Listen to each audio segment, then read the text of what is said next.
इस current affairs funda में आप सभी का स्वागत है। मैं हूं आपके साथ अभिषेक शर्मा और आज के इस वीडियो सेशन में हम मई फर्स्ट वीक के सभी इंपॉर्टेंट करंट अफेयर्स एक साथ कवर करने वाले हैं।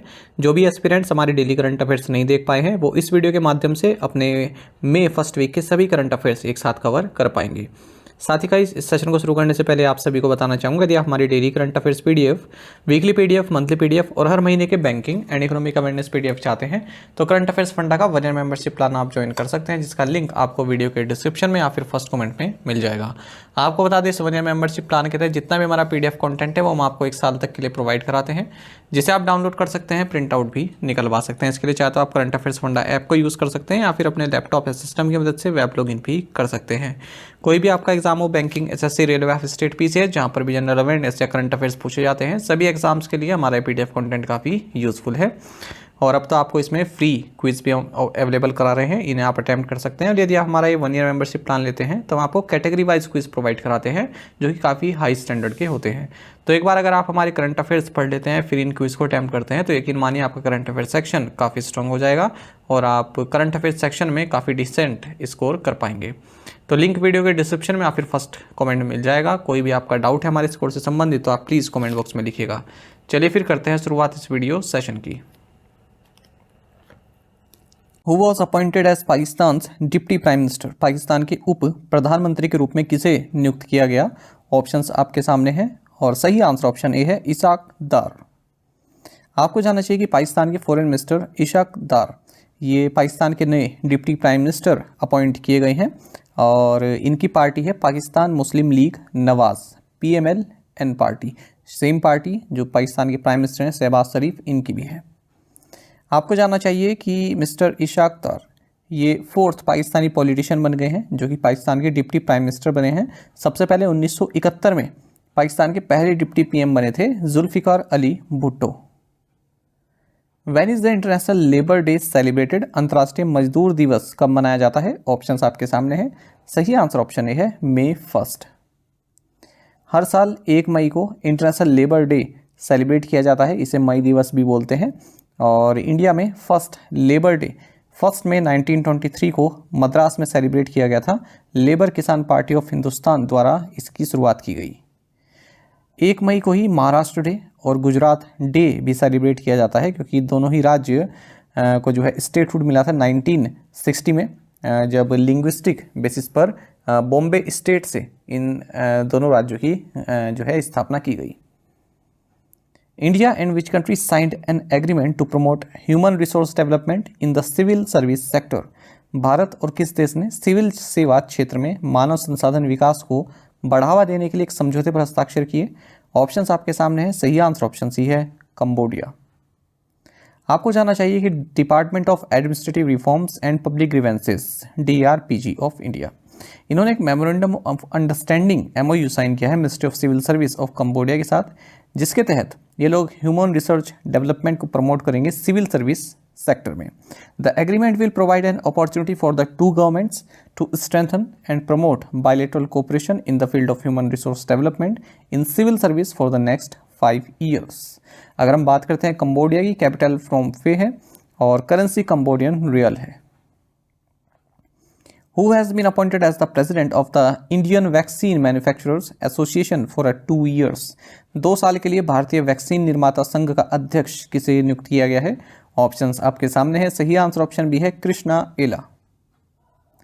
कृष्णा एला जो कि को फाउंडर हैं भारत बायोटेक के, इन्हें Indian vaccine manufacturers association IVMA का प्रेसिडेंट अपॉइंट किया गया है 2 साल के लिए, यानी कि अप्रैल 2024 से 2026 तक। और इस पोस्ट पर ये आधार पूनावाला को सक्सीड कर रहे हैं। आपको जानना चाहिए कि 2 साल के लिए ही महिमा दातला जो कि मैनेजिंग डायरेक्टर हैं बायोलॉजिकल की, इन्हें वाइस प्रेसिडेंट नियुक्त किया गया है। T श्रीनिवास जो कि चीफ फाइनेंशियल ऑफिसर हैं भारत बायोटेक के, इन्हें ट्रेजरर, और हर्षवर्धन इन्हें डायरेक्टर जनरल नियुक्त किया गया है इंडियन वैक्सीन मैन्युफैक्चरर्स एसोसिएशन का। Which country did the winners of the international elite men's and women's title in the TCS world 10K Bengaluru hail from? TCS world 10K Bengaluru में अंतर्राष्ट्रीय एलिट पुरुष और महिला खिताब के विजेता किस देश से थे? सही आंसर ऑप्शन बी है, केन्या। देखिए आपको जाना चाहिए, हाल ही में Tata consultancy services TCS world 10K Bengaluru संपन्न हुई है, मैराथन टाइप रही है कि, और ये 16th एडिशन था इस रेस का। तो इसमें जो पुरुष और महिला जो इसमें कैटेगरी में जीते हैं वो केन्या के ही रहे। तो पुरुष जीते हैं केन्या के पीटर मवानिकी, और जो महिला जीती हैं वो भी केन्या की हैं, Lillian cassette. Best Indian elite man इसमें रहे किरण मात्रे, और बेस्ट इंडियन एलिट वुमेन रही हैं संजीवनी जाधव। और जो ये मवानिकी कसेट हैं इनको $26,000 ईच प्राइज मनी दी गई है, वहीं मात्रे और संजीवनी को ₹2,75,000 दिए गए हैं। Who won the 2024 Spanish grand prix in MotoGP? MotoGP में 2024 स्पेनिश ग्रां प्री किसने जीता? सही आंसर ऑप्शन डी रहेगा फ्रांसिस्को बैगनाया। देखिए फ्रांसिस्को बैगनाया, इन्होंने अपना तीसरा स्ट्रेट स्पेनिश ग्रां प्री जीता है। आपको बता दें जो फ्रांसिस्को है ये इटालियन ग्रां प्री मोटरसाइकिल रेसर हैं, MotoGP में compete करते हैं डुकाटी लेनोवो टीम के लिए। Grand prix motorcycle racing is the highest class of motorcycle road racing events held on road circuit. से तो आप सभी जानते ही हैं, मोटरसाइकिल होती है GP, जो ये MotoGP है, ठीक है। Which country hosted the batch open where Velavan Senthil Kumar emerged victorious? Velavan Senthil Kumar द्वारा जीते गए बैच ओपन की मेजबानी किस देश ने की? ऑप्शंस आपके सामने, सही आंसर ऑप्शन बी रहेगा फ्रांस। देखिए इंडिया के वेलावन सेंथिल कुमार, इन्होंने 8th professional squash association tour title जीत लिया है, और ये कारनामा इन्होंने जो है बैच ओपन को जीतकर हासिल किया है। पेरिस फ्रांस में ये खेला गया। तो 58 इनकी रैंक है अगर हम स्क्वैश में बात करें, और इन्होंने फ्रेंचमैन फ्रांस के मेलविल सियानीमैनिको को हराकर ये टाइटल जीता है। एक और इवेंट देख लेते हैं, स्पोर्ट्स से संबंधित, ये टेनिस से संबंधित है। ऋतुजा भोसले और इनकी जो ऑस्ट्रेलियन पार्टनर है पैग होरिगन, इन्होंने ITF W50 डबल्स टाइटल जीता है चाइनीज ताइपी की जोड़ी को हराकर, वोनिंग चाइना में। विच country did the Indian recurve men's team defeat to win the gold medal in the archery world cup stage 1 in Shanghai China? संघाई में तीरंदाजी विश्व कप स्टेज 1 में भारतीय रिकर्व पुरुष टीम ने किस देश को हराकर स्वर्ण पदक जीता? सही आंसर ऑप्शन डी है साउथ कोरिया। देखिए इंडियन मेंस रिकर्व टीम जिसमें धीरज बोमादेवरा, तरुणदीप राय और प्रवीण जाधव रहे, इन्होंने साउथ कोरिया को हराकर archery world cup gold medal जीत लिया है संघाई चाइना में। 14 साल बाद भारत ने ये मेडल जीता है। साथ ही दीपिका कुमारी ने इसमें इंडिविजुअल कैटेगरी में सिल्वर मेडल जीता है। वहीं धीरज और इनकी जोड़ीदार अंकिता भगत, इन्होंने मिक्स टीम इवेंट में ब्रॉन्ज मेडल जीता है मैक्सिको को हराकर। What position did India secure in the overall medal standings at the Asian Under-20 Athletics Championships 2024 in Dubai? Dubai में एशियाई Under-20 एथलेटिक्स चैंपियनशिप 2024 में भारत ने समग्र पदक तालिका में कौन सा स्थान हासिल किया? ऑप्शंस आपके सामने है, सही आंसर ऑप्शन बी है सेकंड। देखिए भारत ने जो एशियन Under-20 एथलेटिक्स चैंपियनशिप 2024 है जो कि दुबई UAE में संपन्न हुई, यहाँ 7 गोल्ड मेडल जीते, 11 सिल्वर जीते और 11 ब्रॉन्ज मेडल जीते हैं, और ओवरऑल मेडल टैली में दूसरे नंबर पर रहा है। पहले नंबर पर पीपल्स रिपब्लिक ऑफ चाइना रहा है, इन्होंने 16 गोल्ड, 10 सिल्वर और 3 ब्रॉन्ज जीते हैं। भारत और चाइना के ओवरऑल मेडल सेम थे, लेकिन चाइना के पास गोल्ड मेडल ज़्यादा थे, तो उसी हिसाब से चाइना पहले नंबर पर है। What is the name of the class of submarines that China has recently launched for Pakistan? चीन द्वारा हाल ही पाकिस्तान के लिए लॉन्च की गई पनडुब्बियों की श्रेणी का क्या नाम है? सही आंसर ऑप्शन सी है हैंगोर क्लास। ये महत्वपूर्ण क्वेश्चन रहेगा।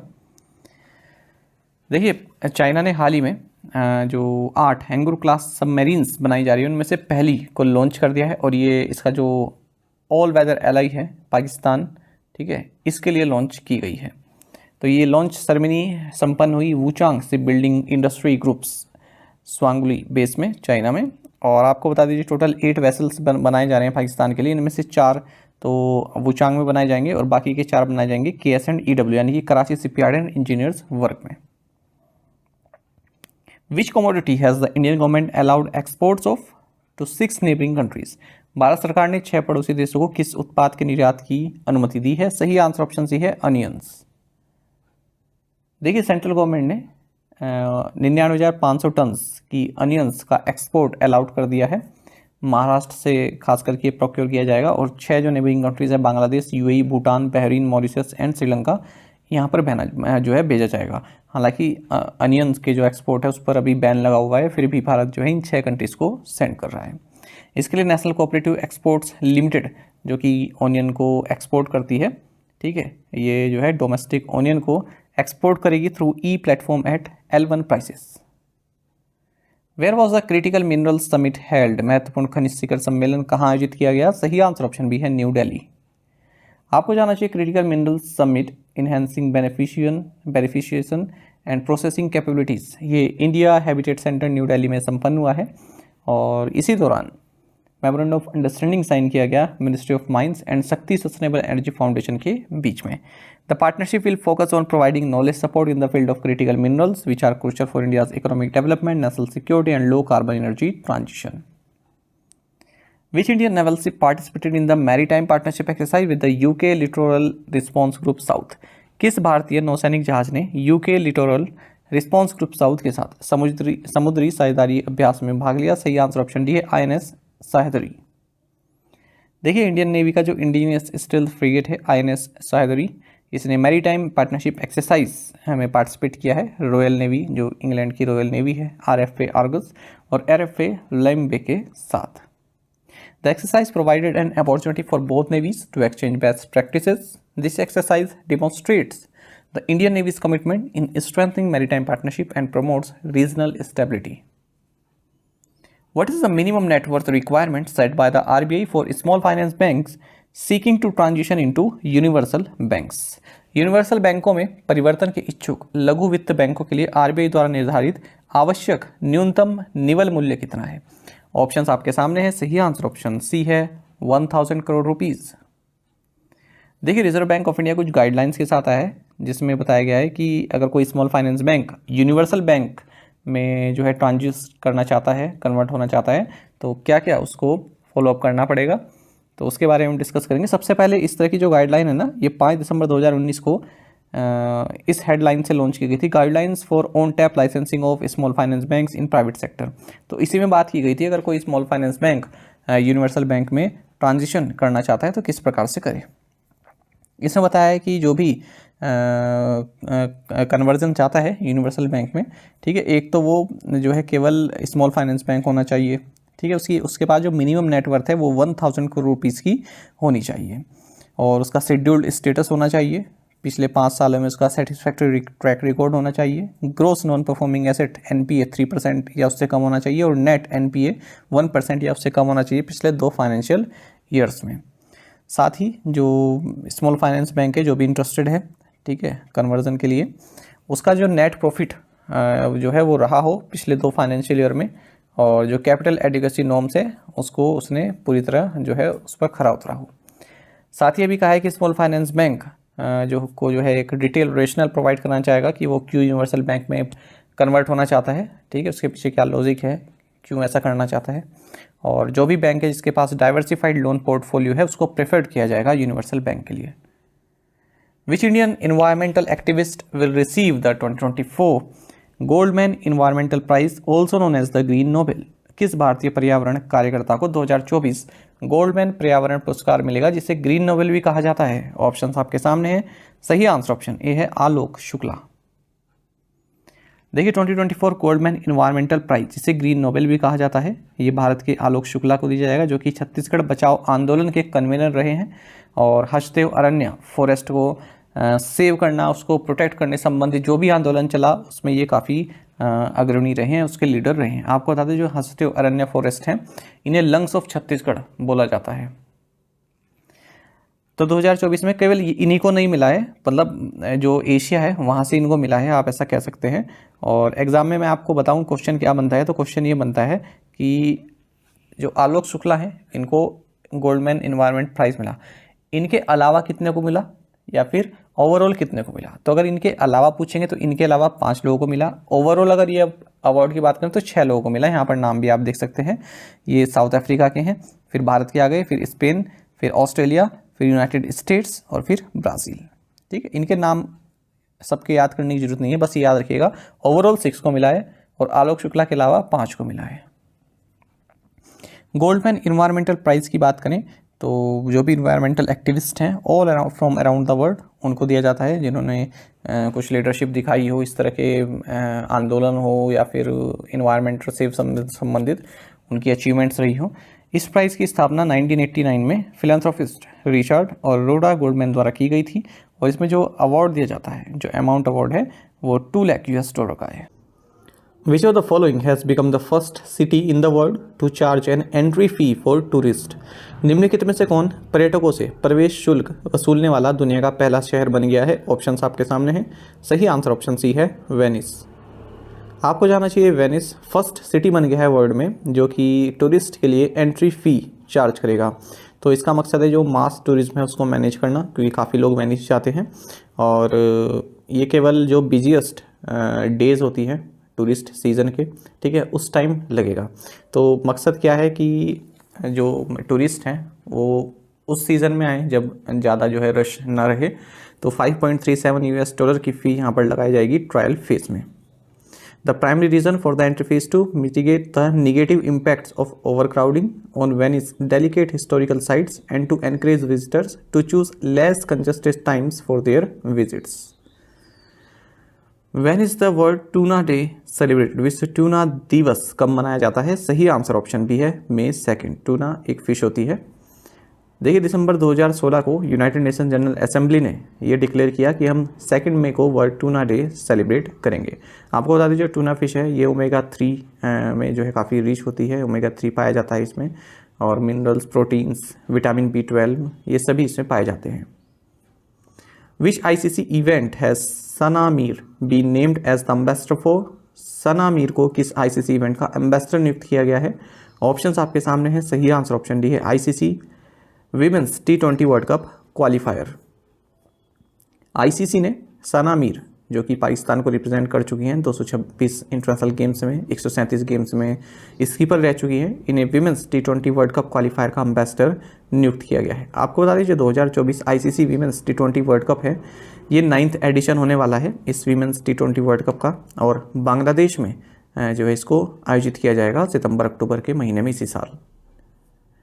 Which port received approval to operate as India's first transshipment port? किस बंदरगाह को भारत के पहले ट्रांसशिपमेंट बंदरगाह के रूप में संचालित करने की मंजूरी मिली? ऑप्शंस आपके सामने है। सही आंसर ऑप्शन बी है, विजिंजम पोर्ट। देखिए, सेंट्रल गवर्नमेंट ने अडानी का जो विजिंजम पोर्ट है केरल में, इसको ट्रांसशिपमेंट पोर्ट के तौर पर मंजूरी दे दी है, और ऐसा पहली बार हमारे देश में हुआ है। ट्रांसशिपमेंट पोर्ट जो है काफ़ी क्रूशियल बन जाता है जब कोई कार्गो है उसको एक बिग वेसल से अलग अलग स्मॉलर वेसल्स में जो है ट्रांसफ़र करना होता है, फिर वो अपने फाइनल पोर्ट पर पहुंचते हैं डिस्चार्ज के लिए, ठीक है। MP and former union minister V Srinivas Prasad who passed away recently was the minister in which government? सांसद और पूर्व केंद्रीय मंत्री V श्रीनिवास प्रसाद जिनका हाल ही में निधन हो गया, किस सरकार में मंत्री थे? ऑप्शंस आपके सामने हैं। सही आंसर ऑप्शन है, वाजपेयी गवर्नमेंट में, वाजपेयी सरकार में।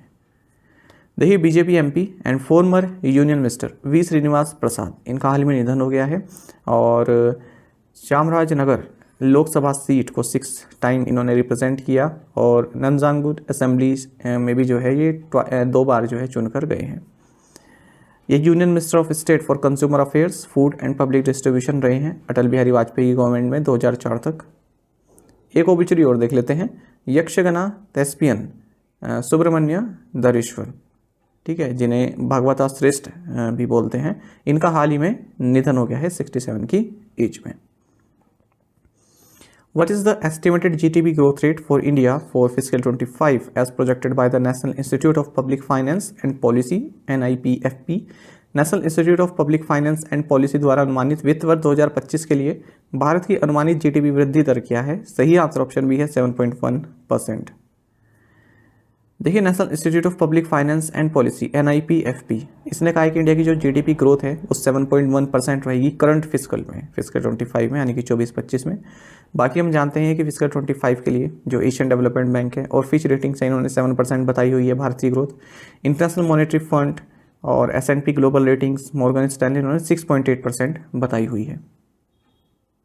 विच active volcanic peak in Antarctica is releasing gold dust into the atmosphere. Antarctica में कौन सा सक्रिय ज्वालामुखी शिखर वायुमंडल में सोने की धूल छोड़ रहा है? सही आंसर ऑप्शन बी है माउंट एरेबस।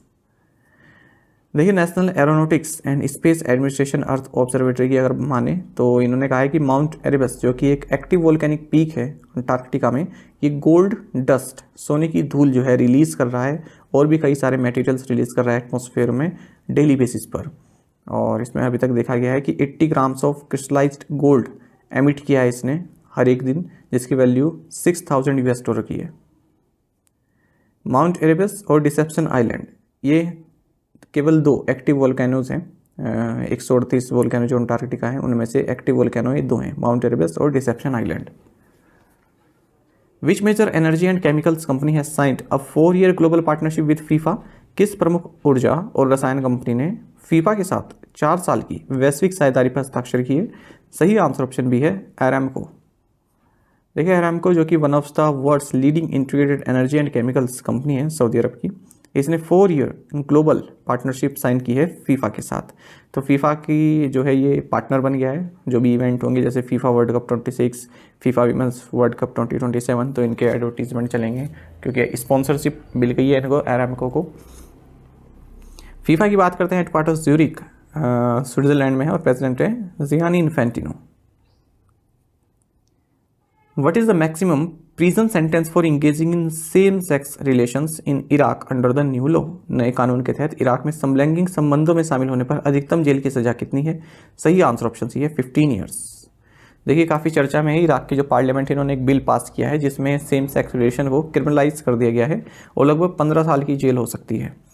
ठीक है, और आपको बता दें जो ट्रांसजेंडर पीपल है उनको 3 साल की जेल में भेजा जा सकता है। अब जो 1988 का एंटी प्रोस्टिट्यूशन लॉ में जो अमेंडमेंट किया है उसके अनुसार मिनिमम 7 साल की प्रिजन हो सकती है अगर आप सेम सेक्स रिलेशंस को प्रमोट कर रहे हैं, और 1 से 3 साल तक की आपको सज़ा हो सकती है यदि आप इंटेंशनली जो है वुमेन की तरह एक्ट करते हैं।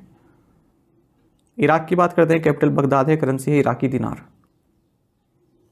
Where was the new medium sized herbivorous dinosaur Chakisaurus nekul discovered. मध्यम आकार के शाकाहारी डायनासोर चाकिसोरस निकुल की खोज कहाँ की गई? सही आंसर ऑप्शन डी है Pueblo Blanco natural reserve, Rio Negro. देखिए, पैलेंथोलॉजिस्ट जो अर्जेंटीना से हैं, इन्होंने अनाउंस किया है कि हमने एक new medium sized herbivorous dinosaur को जो है खोजा है, जो कि फास्ट रनर रहा है और लगभग 19 मिलियन ईयर्स एगो पहले रहा है लेट क्रिटेशियस पीरियड में। ठीक है, जो कि प्रेजेंट डे में पैटागोनिया में है, अर्जेंटीना में। और इस एनिमल का नाम है चैकिसोरस निकुल। इसको पाया गया है फिब्लो ब्लैंको नेचुरल रिजर्व में, मतलब जिंदा नहीं पाया गया, तो कंकाल पाए गए हैं। ठीक है, which Indian company has collaborated with the Norwegian company Ocean Sun for the implementation of floating solar energy technology. Floating सौर ऊर्जा प्रौद्योगिकी के कार्यान्वयन के लिए किस भारतीय कंपनी ने नॉर्वेजियन कंपनी ओशन सन के साथ सहयोग किया है? सही आंसर ऑप्शन बी है NTPC। देखिए, माफ़ करिएगा, NHPC है, NHPC। ठीक है, इसको मैं करेक्ट कर दूंगा, मैं भी कन्फ्यूज़न हो गया था, मुझे लगा NTPC है, कोई नहीं। देखिए, जो NHPC लिमिटेड है, जो कि लार्जेस्ट ऑर्गेनाइजेशन है हाइड्रो पावर डेवलपमेंट के लिए भारत में, इन्होंने एक मेमोरेंडम ऑफ अंडरस्टैंडिंग साइन किया है ओशन सन के लिए, ओशन सन के साथ, जो कि एक नॉर्वे की कंपनी है और फ्लोटिंग सोलर इंडस्ट्री में काफ़ी बड़ा नाम है ओशन सन का। तो NHPC and Ocean Sun will explore key areas of cooperation for demonstration of Ocean Sun's floating solar energy technology based on photovoltaic panels। तो जो फ्लोटिंग सोलर पैनल्स होते हैं ना, ठीक है, तो उसमें जो है टेक्निकल सपोर्ट देगा ओशन सन NHPC लिमिटेड को। The panels would be mounted on hydro electric membranes at relevant sites to be identified by NHPC। तो NHPC की जो साइट्स हैं वहाँ पर इनको लगाया जाएगा। What is the forecasted value of India's e-commerce market by 2030 as predicted by Invest India? Invest India के अनुसार 2030 तक भारत के ई-कॉमर्स बाजार का अनुमानित मूल्य कितना होगा? सही आंसर ऑप्शन सी है $325 बिलियन। इन्वेस्ट इंडिया ने कहा है कि इंडिया का जो ई-कॉमर्स मार्केट है वो 2030 तक $325 बिलियन का हो जाएगा और सेम टाइम में डिजिटल इकोनॉमी हमारी $800 बिलियन की हो जाएगी। इनके अनुसार जो इंडिया है ये वर्ल्ड की second largest internet user base है, भारत में 881 मिलियन यूज़र्स हैं, और third largest online retail market भी बन जाएगा भारत 2030 तक। Which ministry has partnered with SBI cards and telecom operators to develop a solution for alerting about stolen one-time passwords? किस मंत्रालय ने चोरी हुए वन टाइम पासवर्ड के बारे में चेतावनी देने के लिए SBI कार्ड और टेलीकॉम ऑपरेटरों के साथ साझेदारी की है? सही आंसर ऑप्शन बी है, मिनिस्ट्री ऑफ होम अफेयर्स। देखिए, इंडिया की जो होम मिनिस्ट्री है और SBI cards and payment service limited और टेलीकॉम ऑपरेटर्स, इन्होंने पार्टनरशिप की है जिसके तहत एक ऐसा इनोवेटिव सॉल्यूशन डेवलप किया जाएगा ताकि किसी का वन टाइम पासवर्ड यदि चोरी हो जाता है, ठीक है, तो या फिर किसी और पर ट्रांसफ़र हो जाता है, ठीक है, तो उस चीज़ से जो है अगर उसको ठगने से बचा जा सके, ठीक है, मतलब साइबर फ्रॉड ना हो सके या फिशिंग अटैक उस पर ना हो सके, तो इस तरह का एक अलर्ट सॉल्यूशन बनाया जाएगा। The center is testing a solution that will allow banks to track the registered address as well as geolocation of a customer and where an OTP is getting delivered। ठीक है, तो आपकी location कहाँ है और आपका OTP उसी location पर डिलीवर हुआ है या नहीं, तो ये पता चल जाएगा। आपकी लोकेशन कहीं है और OTP कहीं डिलीवर हुआ है, इसका मतलब जो है फ्रॉड हो रहा है, ठीक है। Which company has entered into a strategic partnership with First at IIT Kanpur for financial solutions? किस कंपनी ने वित्तीय समाधान के लिए IIT कानपुर में फर्स्ट के साथ रणनीतिक साझेदारी की है? सही आंसर ऑप्शन सी है, एरिक्सन। देखिए, एरिक्सन और foundation for innovation and research in science and technology first, जो कि एक इंक्यूबेटर है Indian institute of technology Kanpur में, इन्होंने 2 साल की स्ट्रेटेजिक पार्टनरशिप साइन की है fintech solutions and mobile financial services के लिए। एरिक्सन आप सभी जानते हैं Swedish multinational networking and telecommunication company, जिसका हेडक्वार्टर्स स्टॉकहोम में है। Which insurance company has entered into a corporate agency tie-up with Peerless Financial Products Distribution Limited? किस बीमा कंपनी ने Peerless Financial Products Distribution Limited के साथ एक कॉर्पोरेट एजेंसी समझौता किया है? सही आंसर ऑप्शन सी है, HDFC लाइफ।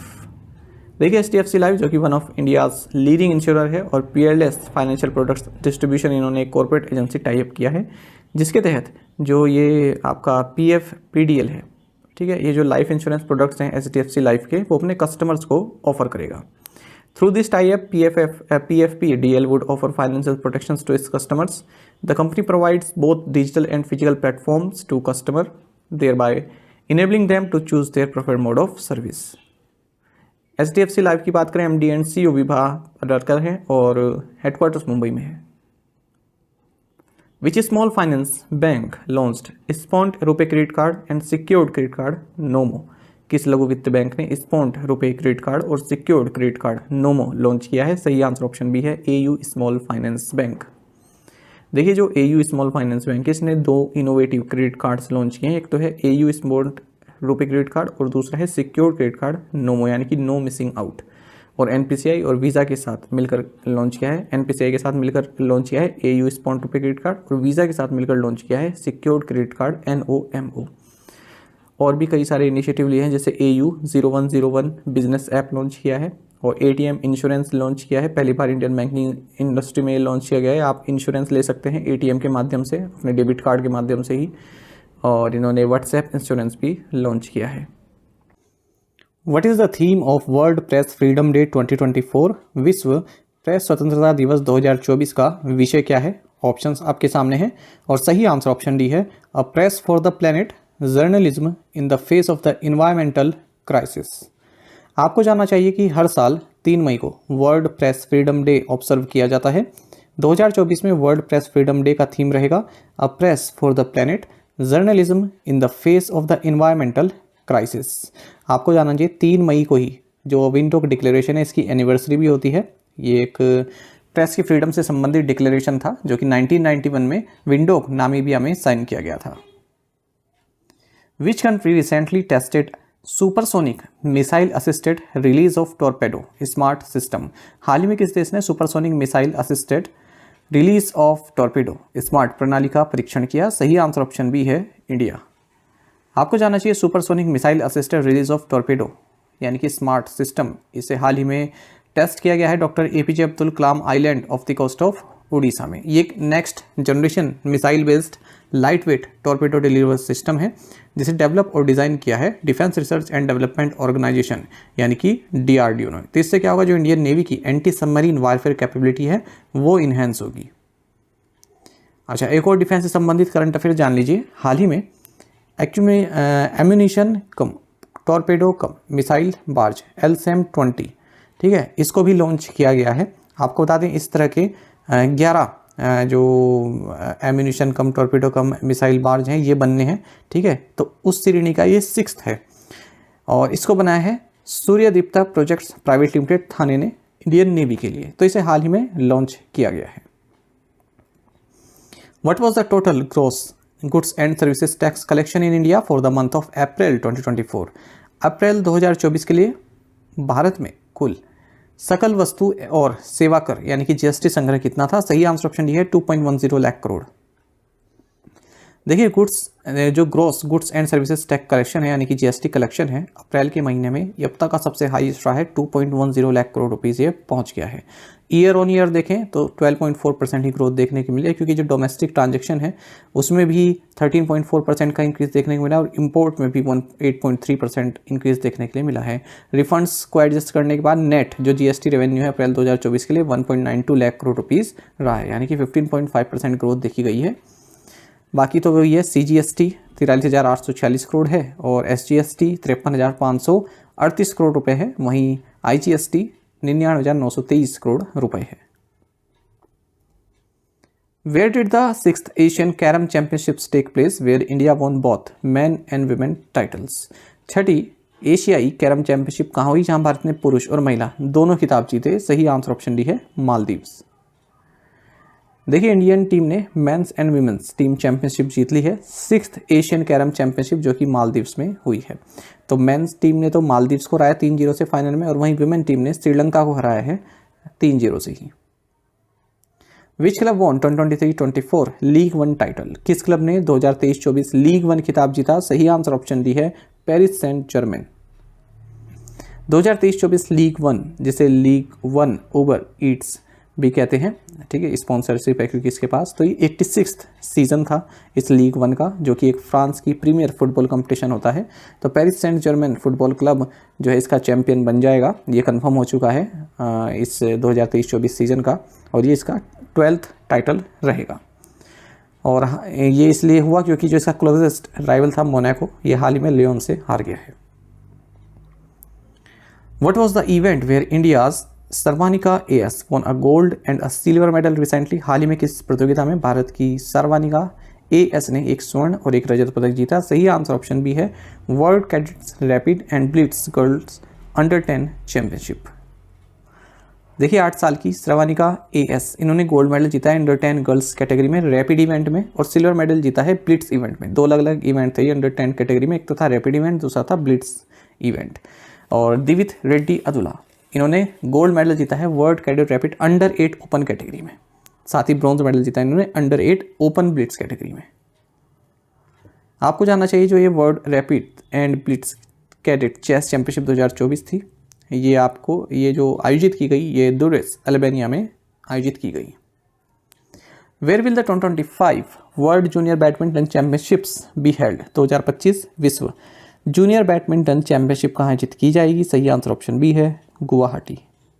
आपको जानना चाहिए कि Bharat BWF world junior championship 2024 को होस्ट करेगा national centre of excellence Guwahati में, ऐसा बैडमिंटन वर्ल्ड फेडरेशन BWF ने अनाउंस किया है।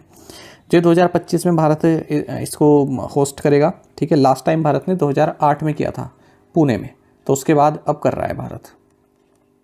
अच्छा ये भी बात जानना चाहिए कि 2026 का जो थॉमस और उबर कप फाइनल्स होंगे ये डेनमार्क में होंगे, होर्सेंस डेनमार्क में। Who was the first minister of Scotland who resigned from his position? Scotland के फर्स्ट मिनिस्टर कौन थे जिन्होंने अपने पद से इस्तीफा दे दिया? सही आंसर ऑप्शन सी है हमजा यूसुफ। देखिए स्कॉटलैंड के जो फर्स्ट मिनिस्टर हैं हमजा यूसुफ, जैसे हमारे यहाँ पीएम होते हैं इस तरह से फर्स्ट मिनिस्टर हमजा यूसुफ, ये फर्स्ट मिनिस्टर थे, इन्होंने रिजाइन दे दिया है। साथ ही जो इनकी पार्टी है स्कॉटिश नेशनल पार्टी SNP, इसकी लीडरशिप से भी इस्तीफा दे दिया है। अच्छा ब्यूट हाउस ये आपको जानना चाहिए ऑफिशियल रेजिडेंस होता है स्कॉटलैंड के जो फर्स्ट मिनिस्टर होता है उनका, और कहाँ पर होता है? स्कॉटलैंड की जो कैपिटल है एडनबर्ग, यहाँ पर स्थित रहता है। इस तरह क्वेश्चन SSC वगैरह में पूछ लेते हैं। According to the NCAER, what is the projected GDP growth rate for the Indian economy in the current financial year? NCAER के अनुसार चालू वित्त वर्ष में भारतीय अर्थव्यवस्था के लिए अनुमानित GDP वृद्धि दर क्या है? सही आंसर ऑप्शन डी है ओवर 7%।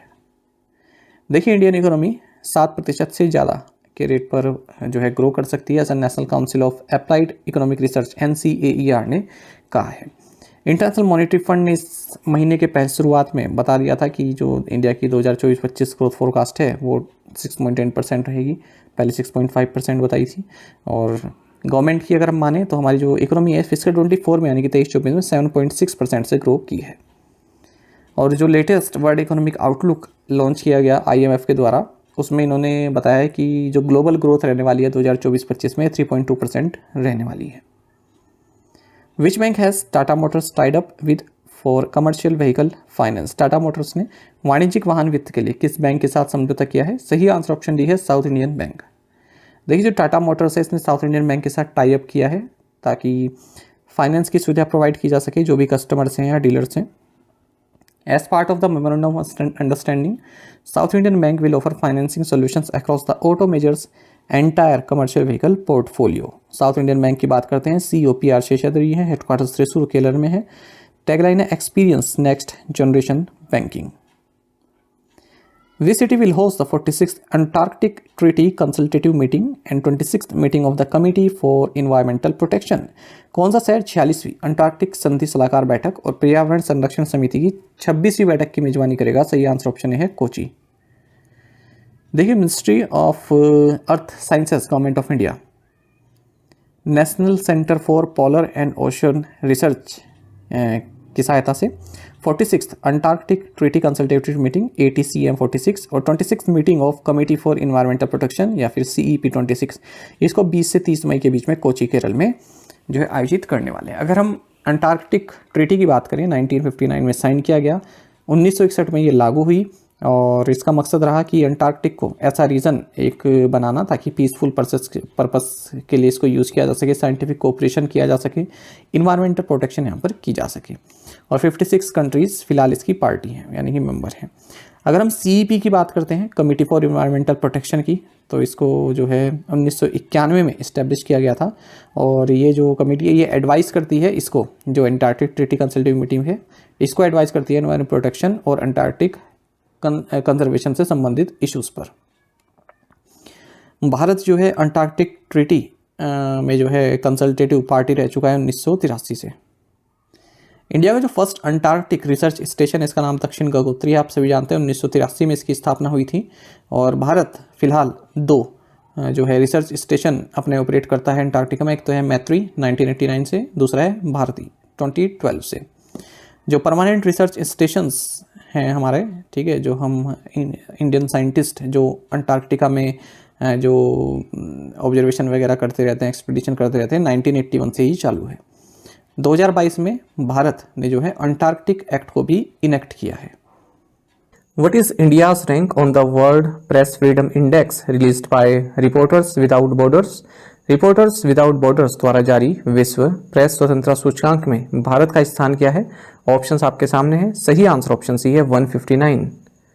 आपको जानना चाहिए कि हाल ही में रिपोर्टर्स विदाउट बॉर्डर्स ये एक इंटरनेशनल नॉन प्रॉफिट ऑर्गेनाइजेशन है, इसने world press freedom index release किया है। 180 कंट्रीज को इसमें शामिल किया गया और उनमें से भारत की रैंक 159 है, 159वीं रैंक है भारत की। हालांकि 2023 में भारत की रैंक 161 है, तो भारत की रैंक सुधरी है। लेकिन इस रिपोर्ट में ऐसा लिखा है कि भारत की रैंक सुधरी इसलिए है क्योंकि जो और कंट्रीज थी वो जो है पीछे चली गई, वहां पर प्रेस फ्रीडम जो है काफी बेकार हो गया, इसलिए भारत आगे आ गया। नॉर्वे टॉप पोजीशन पर है, मतलब सबसे ज़्यादा स्वतंत्र प्रेस यहाँ की है। उसके बाद फिर डेनमार्क है दूसरे नंबर पर, स्वीडन तीसरे नंबर पर है, नीदरलैंड चौथे नंबर पर है और फिनलैंड 5वें नंबर पर है। एरिट्रिया ये जो कंट्री है लास्ट पोजीशन पर है 180 पर, और सीरिया इससे ऊपर है 179 पर। इंडिया के अगर हम नेबर्स की बात करें तो भारत से ऊपर नेपाल है 74, भूटान 147, श्रीलंका 150 और पाकिस्तान 152। ये भारत से ऊपर है प्रेस फ्रीडम में। और भारत से नीचे बांग्लादेश है 165, म्यांमार 171, चाइना 172 और अफगानिस्तान 178। तो जहाँ तक संभावना है यहीं से क्वेश्चन पूछा जाता है भारत के नेबर कंट्रीज से कि कौन सी कंट्रीज जो भारत की नेबर हैं वो प्रेस फ्रीडम इंडेक्स में भारत से ऊपर हैं या नीचे हैं। हालांकि गवर्नमेंट ऑफ इंडिया इस इंडेक्स को जो है रिजेक्ट करती है, उन्हें लगता है कि इसमें जो मेथडोलॉजी यूज़ की जाती है वो सही नहीं है।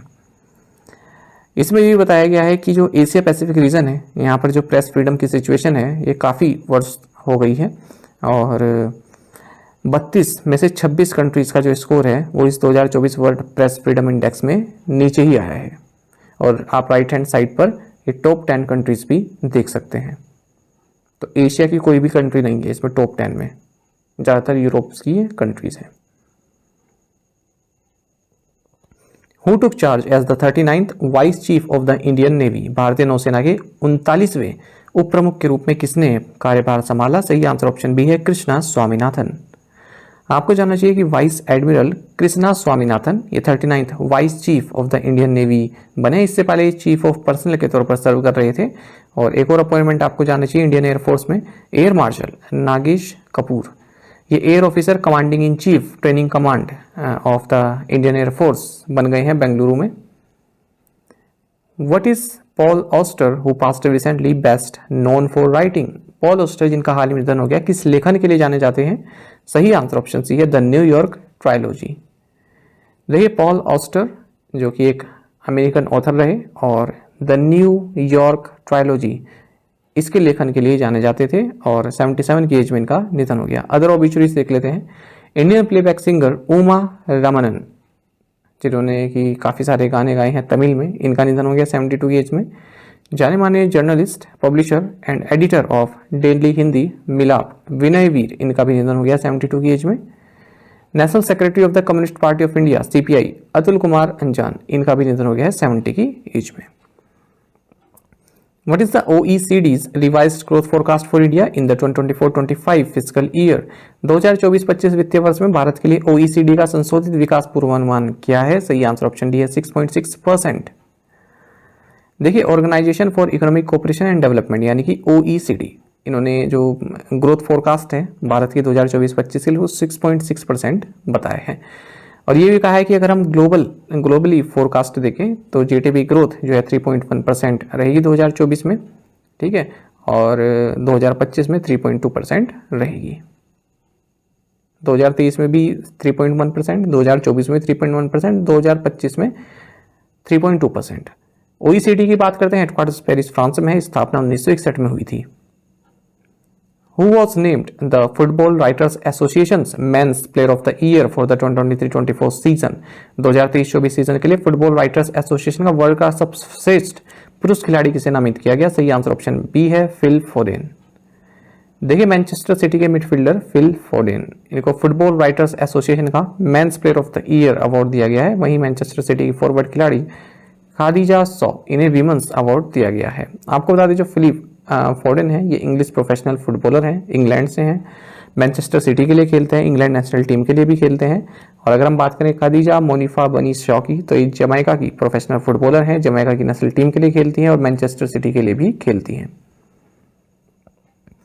Who has been reappointed as the part-time chairman of HDFC Bank Limited for a period of 3 years? 3 साल की अवधि के लिए HDFC बैंक लिमिटेड के अंशकालिक अध्यक्ष के रूप में किसे पुनः नियुक्त किया गया?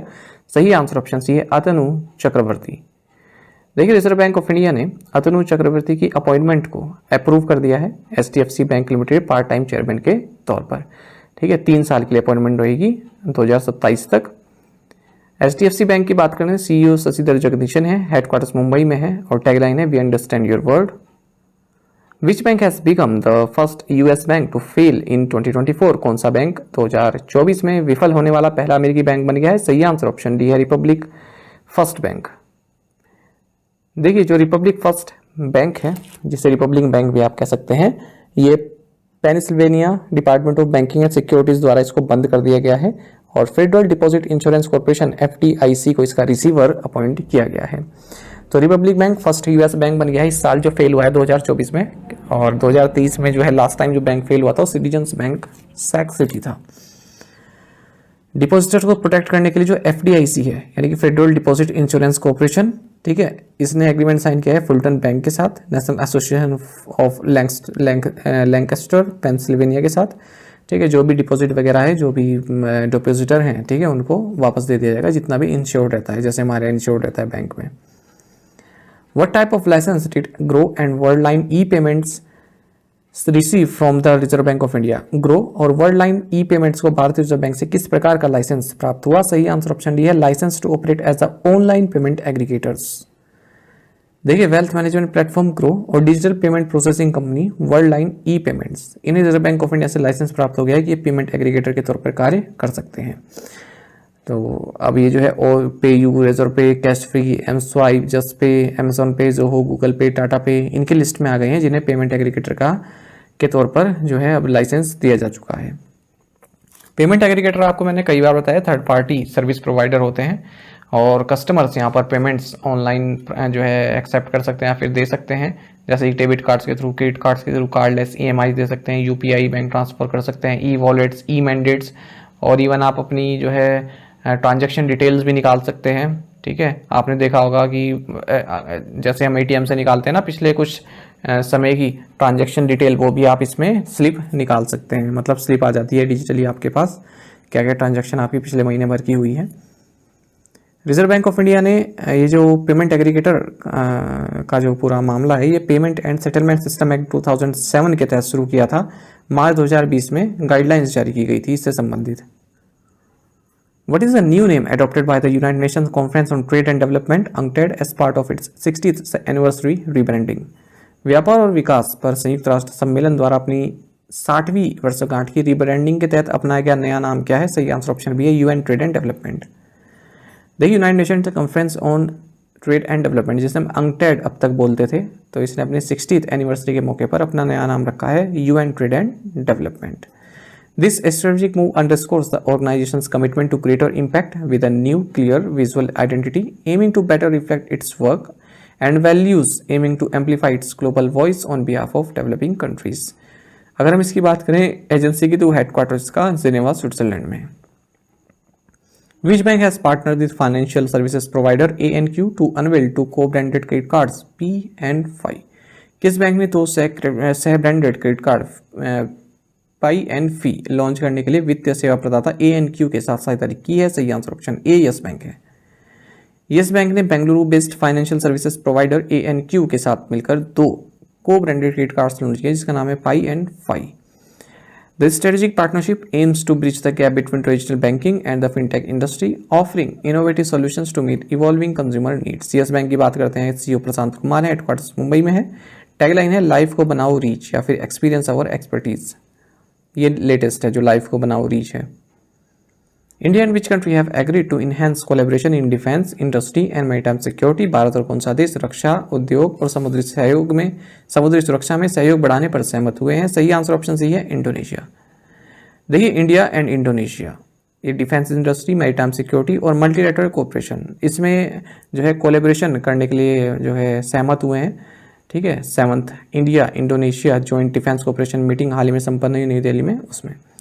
इससे पहले first ever India Indonesia defence industry exhibition cum seminar भी ऑर्गेनाइज की गई जकार्ता में, क्योंकि भारत और इंडोनेशिया के बीच जो डिप्लोमेटिक टाइज हैं इनके 75 ईयर्स पूरे हो चुके हैं। Which regulator has approved SES ESG research to provide environment, social and governance ratings? किस नियामक ने पर्यावरण, सामाजिक और शासन रेटिंग प्रदान करने के लिए SES ESG रिसर्च को मंजूरी दी है? ऑप्शंस आपके सामने है, सही आंसर ऑप्शन सी है, सेबी। देखिए, SES ESG research private limited यानी कि SES ESG जो कि होली ओन्ड सब्सिडरी है एम्पावरमेंट सर्विसेज की, स्टेक होल्डर्स एम्पावरमेंट सर्विसेज की, इन्हें certificate of registration as an ESG rating provider प्राप्त हुआ है सेबी से, securities and exchange board of India से। ठीक है, तो अब कैटेगरी 2 का इनको सर्टिफिकेट प्राप्त हुआ है। ये अब environmental, social and governance ratings provide करा सकती है ये एजेंसी। अब आपको बताइए जो ESG रेटिंग है SES द्वारा 2018-19 में इसको शुरू किया गया था। It coverage has now increase to more than 500 companies which will gradually increase also based on client requirements. Which IIT received a patent by the Government of India on industrially developed compact inverter? किस IIT को भारत सरकार द्वारा स्वदेशी रूप से विकसित compact inverter पर patent प्राप्त हुआ? सही आंसर ऑप्शन ए है, IIT पटना। देखिए, Indian institute of technology Patna, इन्हें पेटेंट दिया गया है गवर्नमेंट ऑफ इंडिया के द्वारा, क्योंकि इन्होंने एक indigenously developed light weight, compact and easy to carry inverter बनाया है। ठीक है, तो एक बॉक्स में ही सब कुछ इंटीग्रेट है और टोटल वेट जो नॉर्मल इन्वर्टर और बैटरी आता है उसको 1/5 इसका वेट है, तो काफ़ी कॉस्ट इफेक्टिव इसको बनाया गया है। Jeremiah Manele has recently been appointed as the prime minister of which country? Jeremiah Manele को हाल ही में किस देश का प्रधानमंत्री नियुक्त किया गया? सही आंसर ऑप्शन डी है सोलोमन आइलैंड्स। देखिए जो सोलोमन आइलैंड्स है इन्होंने फॉरेन मिनिस्टर जेरेमिया मेनेले इनको अपना नया प्राइम मिनिस्टर नियुक्त किया है। अगर हम इस कंट्री की बात करें तो कैपिटल होनियारा है, करेंसी है Solomon islands dollar. NPCI International Payments Limited has signed an agreement with which African country for UPI like system? NPCI International Payments Limited ने UPI जैसी प्रणाली के लिए किस अफ्रीकी देश के साथ एक समझौते पर हस्ताक्षर किए हैं? सही आंसर ऑप्शन डी नामीबिया है। देखिए NPCI इंटरनेशनल पेमेंट्स लिमिटेड जो कि एक इंटरनेशनल आर्म है national payments corporation of India की, इन्होंने एग्रीमेंट साइन किया है बैंक ऑफ नामीबिया के साथ, जिसके तहत एक जैसे यूपीआई है ना, यूनिफाइड पेमेंट इंटरफेस यूपीआई, इसी तरह का एक इंस्टेंट पेमेंट सिस्टम डेवलप किया जाएगा अफ्रीकन नेशन के साथ। This partnership marks NPCI's first ever collaboration with the central bank to develop the UPI stack in international market. तो यूपीआई जैसा कुछ प्रोडक्ट बनाने के लिए ऐसी पहली साझेदारी है जो NPCI ने किसी कंट्री के साथ या किसी सेंट्रल बैंक के साथ साइन की है। आप सभी जानते हैं जो NPCI है इसने यूपीआई को जो एक्टिव किया हुआ है फ्रांस, श्रीलंका, सिंगापुर, मॉरिशस, यहाँ के जो बैंक हैं उनके साथ पार्टनरशिप की हुई है। NPCI इंटरनेशनल के CEO रितेश शुक्ला हैं। What is the timeline for the shutdown of coal-fired power plants agreed upon by the G7 energy ministers? G7 ऊर्जा मंत्री द्वारा सहमत कोयला आधारित बिजली संयंत्रों को बंद करने की समय सीमा क्या है? सही आंसर ऑप्शन बी है 2035। देखिए एनर्जी मिनिस्टर्स ने हाल ही में एक मीटिंग की है, ग्रुप ऑफ 7 कंट्रीज की, जो G7 कंट्रीज हैं, इनके जो एनर्जी मिनिस्टर हैं उन्होंने हाल ही में एक मीटिंग में ये कहा है कि 2035 तक जो भी कोल फायर्ड पावर प्लांट्स हैं उनको हम बंद कर देंगे। तो ये मीटिंग हुई है तुरिन इटली में, G7 एनर्जी मिनिस्टर्स की मीटिंग। आपको बता दें 1 जनवरी 2024 को जो इटली है इसके पास प्रेसिडेंसी आ गई है G7 की, 7वीं बार इसके पास ये प्रेसिडेंसी आई है।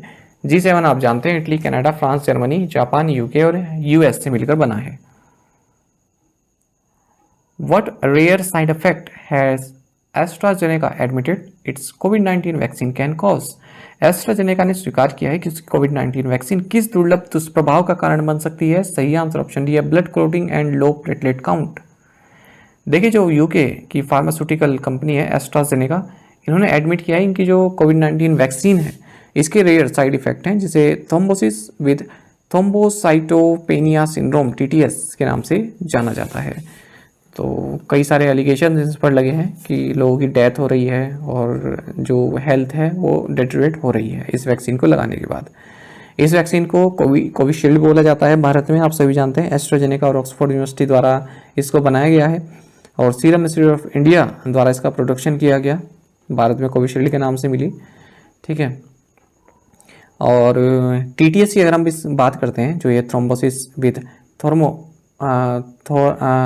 थ्रोम्बोसाइटोपेनिया सिंड्रोम है TTS, तो इसमें ब्लड क्लोटिंग होती है ना, ब्लड क्लोटिंग मतलब ब्लड जमने लगता है और लो प्लेटलेट काउंट्स होते हैं, ठीक है। तो इसको वैक्सीन इंड्यूस्ड इम्यून थर्मोबोटिक थर्मोसाइटोपेनिया भी बोलते हैं, VITT। जो थ्रोम्बोसिस है ये तब होता है जब ब्लड क्लोट बनने लगता है, ठीक है, और ब्लड फ्लो जो है रुकने लगता है, उसमें ऑब्स्ट्रक्शन आता है, रुकावट आती है।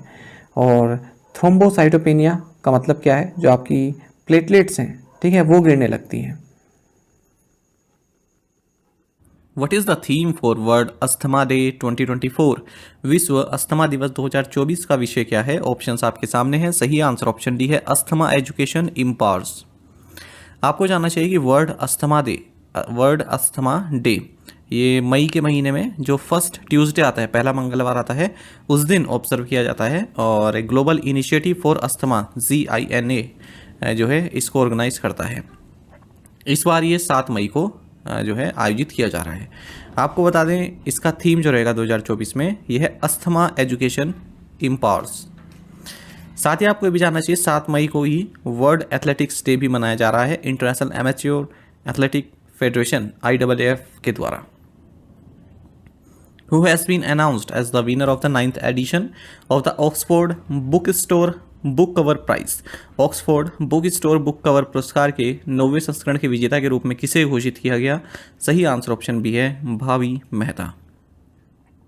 देखिए डिजाइनर भावी मेहता, इन्हें 9th edition of Oxford Bookstore book cover prize का विजेता घोषित किया गया है, क्योंकि इन्होंने जो प्रदीप सेबास्टियन की बुक है द बुक ब्यूटीफुल, इसको डिज़ाइन किया है। आप इसका कवर पेज भी देख सकते हैं, तो उसको डिज़ाइन किया है और इनको एक ट्रॉफी मिलती है, सर्टिफिकेट मिलता है और 1 लाख रुपीज़ कैश प्राइज़ मिलता है।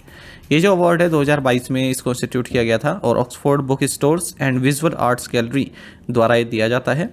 कोई भी बुक हो जो इंग्लिश लैंग्वेज में लिखी हो, तो उसको जो डिज़ाइन किया गया हो, जिसने सबसे अच्छा डिज़ाइन किया हो बुक कवर या फिर और कुछ भी, ठीक है, फ्रंट पेज बैक पेज, तो उनको दिया जाता है।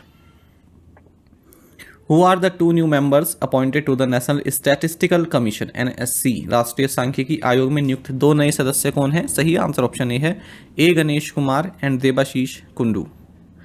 आपको जानना चाहिए कि लगभग 1 साल के बाद जो हमारी स्टैटिस्टिकल बॉडी है नेशनल स्टैटिस्टिकल कमीशन, ये फुल कैपेसिटी पर ऑपरेट करने वाली है, ठीक है, फुल कैपेसिटी इसकी हो जाएगी क्योंकि हाल ही में 2 नए मेंबर इसमें ऐड किए गए हैं।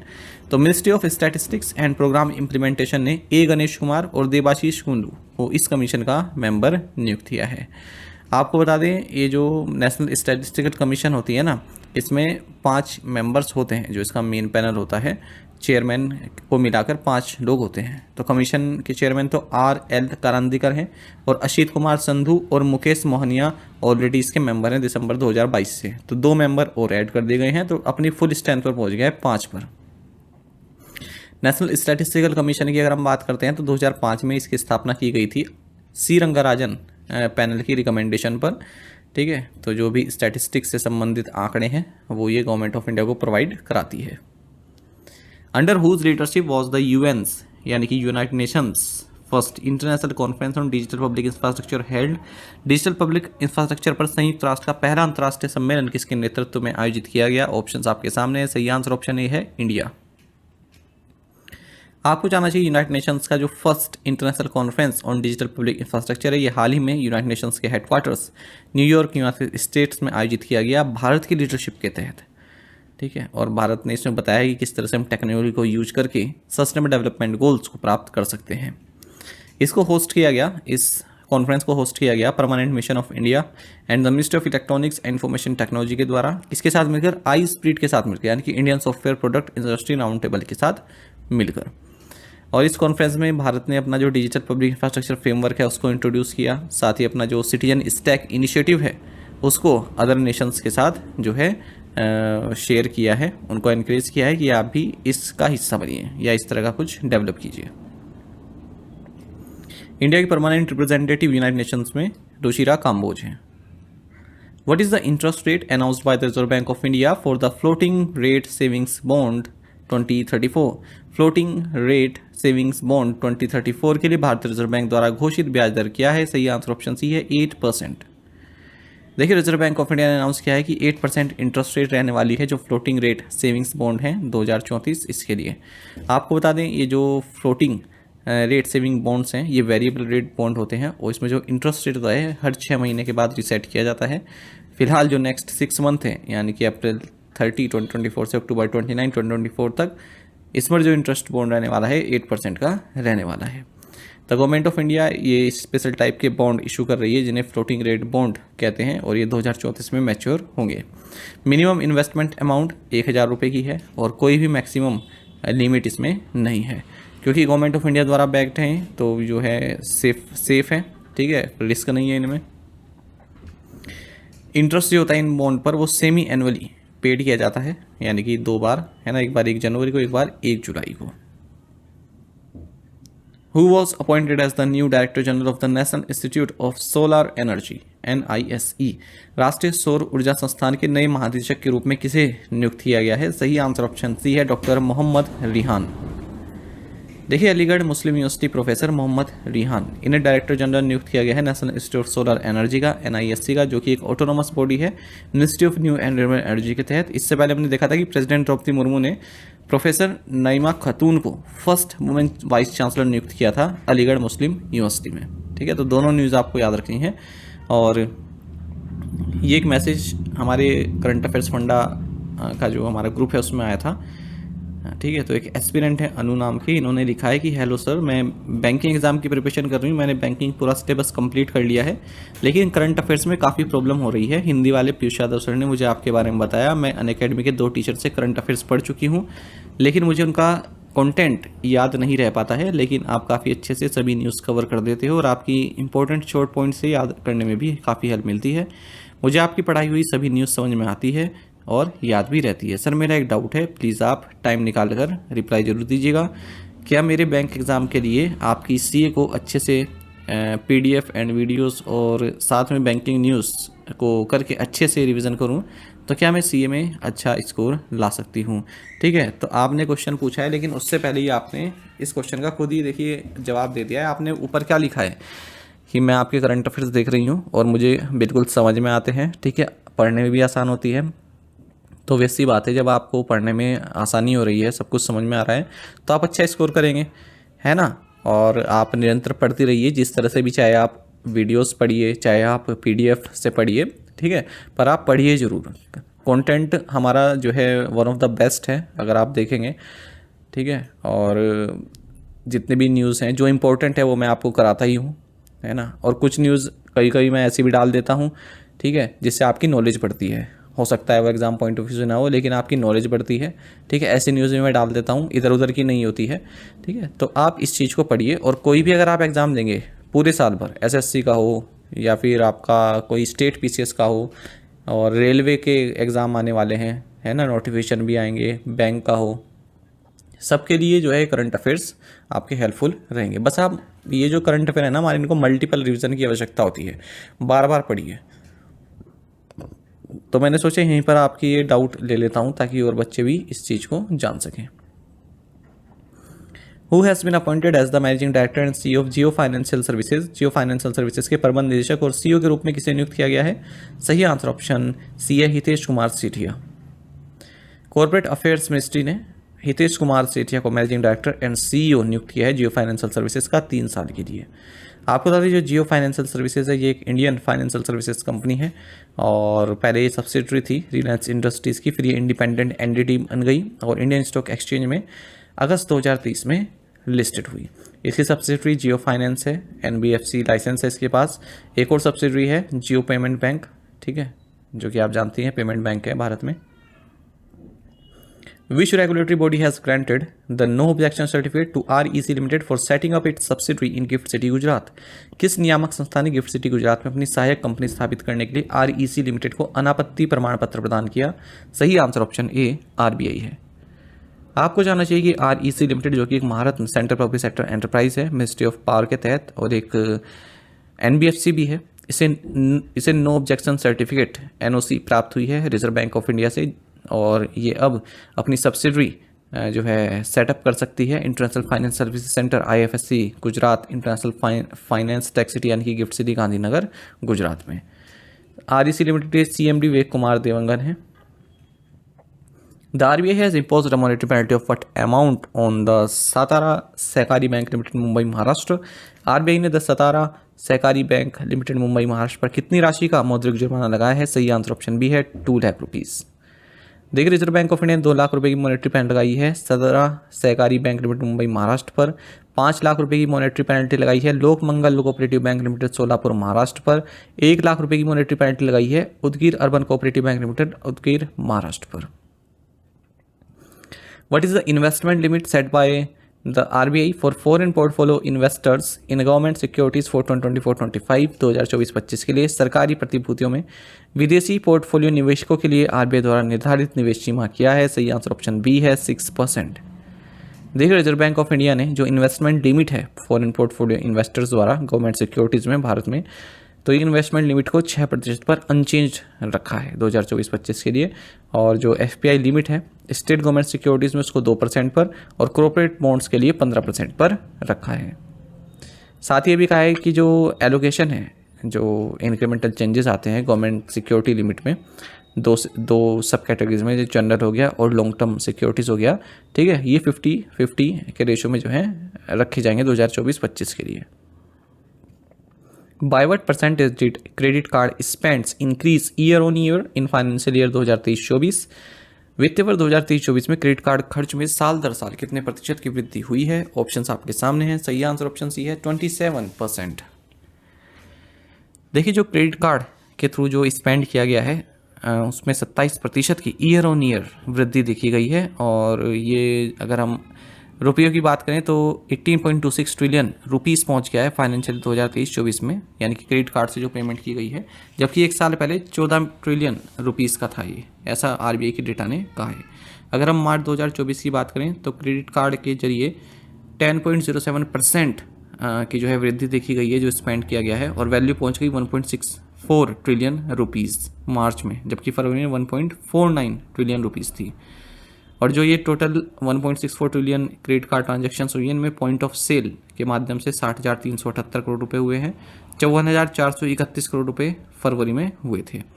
ई कॉमर्स पेमेंट जो है 1.05 ट्रिलियन पहुंच गया है मार्च में, जबकि 95,000 करोड़ था आपका इसमें फरवरी में। बाकी आप जानते हैं HDFC बैंक जो है क्रेडिट कार्ड के मामले में सबसे टॉप पर है। ठीक है, तो HDFC बैंक क्रेडिट कार्ड के माध्यम से 43,471 करोड़ रुपए जो हैं निकले हैं मार्च के महीने में। Which agency signed an MOU with the ministry of mines for knowledge support on critical minerals? किस एजेंसी ने महत्वपूर्ण खनिजों पर ज्ञान आधारित सहयोग के लिए खान मंत्रालय के साथ समझौता ज्ञापन पर हस्ताक्षर किए? सही आंसर ऑप्शन डी है शक्ति सस्टेनेबल एनर्जी फाउंडेशन। देखिए एक मेमोरेंडम ऑफ अंडरस्टैंडिंग साइन किया गया है ministry of mines and Shakti sustainable energy foundation के बीच में, जिसके तहत नॉलेज सपोर्ट जो है प्रोवाइड किया जाएगा क्रिटिकल मिनरल्स के क्षेत्र में। तो MOU जो है साइन किया गया है, एक हाल ही में एक कमेटी हुई critical mineral summits enhancing beneficiation and processing capabilities. ठीक है, तो इस मौके पर यह MOU साइन किया गया है न्यू दिल्ली में। क्रिटिकल मिनरल्स वो होते हैं जो economic development and national security के लिए काफ़ी महत्वपूर्ण होते हैं। जून 2023 में भारत ने 30 क्रिटिकल मिनरल्स को आइडेंटिफाई किया था। ठीक है, जिनकी रिक्वायरमेंट हमें defence, agriculture, energy, pharmaceutical, telecom इन सेक्टर्स में है। Who did RailTel corporation of India limited sign an agreement with for Kavach implementation project? RailTel corporation of India limited ने कवच कार्यान्वयन परियोजना के लिए किसके साथ समझौते पर हस्ताक्षर किए हैं? सही आंसर ऑप्शन डी है क्वाड्रेंट फ्यूचर ट्रैक। देखिए RailTel corporation of India limited ने एक एग्रीमेंट साइन किया है क्वाड्रेंट फ्यूचर टेक लिमिटेड के साथ, जिसके तहत जो ट्रेन कोलिजन अवॉइडेंस सिस्टम है कवच, इसकी एक्सप्लोरिंग एंड डिलीवरिंग से संबंधित जो भी सपोर्ट है, ठीक है, उसके बारे में दोनों मिलकर कार्य करेंगे, और अदर कंट्रीज़ को किस तरह से डिलीवर किया जा सके इस बारे में भी बातचीत इसमें आगे चलेगी। कवच की बात करें, एक इंडिया से developed automatic train protection system है, आप सभी जानते हैं, और धीरे धीरे इसको भारत में जो है इम्प्लीमेंट भी किया जा रहा है ट्रेन्स में। चेयरमैन कम मैनेजिंग डायरेक्टर हैं रेलटेल के Sanjay Kumar. Which organisation release the ageing well in Asia Asian development policy report? किस संगठन ने ageing well in Asia Asian development policy report जारी की? सही आंसर ऑप्शन भी है एशियन डेवलपमेंट बैंक। देखिए हाल ही में ageing well in Asia Asian development policy report, इसको प्रिपेयर किया गया है एशियन डेवलपमेंट बैंक के द्वारा, इन्होंने इस रिपोर्ट को रिलीज़ किया है। तो बात किया गया है हेल्थ इंश्योरेंस की। यहाँ पर ये बताया कि जो एशिया पैसिफिक नेशंस की अगर हम बात करें तो उसमें भारत उन कंट्रीज़ में है जहाँ पर health insurance penetration older people के लिए, जो वृद्ध पीपल होते हैं, वो काफ़ी कम है। ठीक है, मतलब जो ओल्डर पीपल हैं वो हेल्थ इंश्योरेंस उनके पास नहीं है किसी भी तरह का, चाहे सरकारी हो या फिर प्राइवेट हो। जब बगल की इस मामले में साउथ कोरिया और थाईलैंड, ठीक है, ये टॉप पर हैं, जबकि इंडिया में केवल 21% जो ओल्डर पीपल हैं वही जो है हेल्थ इंश्योरेंस प्राप्त कर पाए हैं, तो काफ़ी लो पेनिट्रेशन है। इसमें भी बताया कि जो एजिंग पॉपुलेशन है एशिया और पैसिफिक में, ये डबल हो जाएगी 2050 तक और 1.2 बिलियन पहुंच जाएगी, या फिर 25.2% of the regional population from 13.5% इन 2022। बाकी आपको बताइए हाल ही में जो है जो IRDAI है इसने लिमिट हटा दी है, जो हेल्थ इंश्योरेंस होता है उसकी मैक्सिमम एज लिमिट हटा दी है। ठीक है, तो उससे जो है पेनिट्रेशन अब बढ़ेगा। What type of license has FAI secured from the reserve bank of India? FAI ने भारतीय रिजर्व बैंक से किस प्रकार का लाइसेंस प्राप्त किया? सही आंसर ऑप्शन ए है NBFC लाइसेंस। देखिए Bengaluru based new banking startup FAI, इसे non banking finance company NBFC licence प्राप्त हुआ है रिजर्व बैंक ऑफ इंडिया से, और अब ये अपनी ओर से ही जो है लोन प्रोवाइड करा सकती है।